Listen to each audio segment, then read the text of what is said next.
یہ جو عظیم لیڈر کی جو ڈیفینیشن ہے علوم سیاسیات میں، وہ عمران خان نے نومبر 2018 میں متعارف کرائی۔ انہوں نے ایک ٹویٹ کے ذریعے ایک مشہور زمانہ جو یو ٹرن کے حوالے سے انہوں نے ایک ڈیفینیشن دی کہ عظیم لیڈر کون ہوتا ہے۔ اس کے مطابق جو شخص یو ٹرن لینا نہیں جانتا وہ عظیم لیڈر بن ہی نہیں سکتا، کیونکہ عظیم لیڈر بننے کے لیے آپ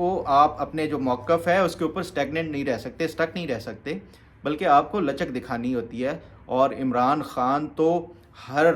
ہفتے بعد، مہینے بعد، بلکہ کئی دفعہ تو دنوں میں بھی کئی دفعہ وہ یو ٹرن لے لیتے ہیں،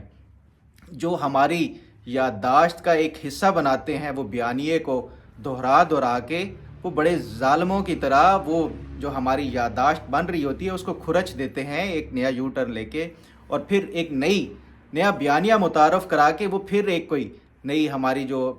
پوری قوم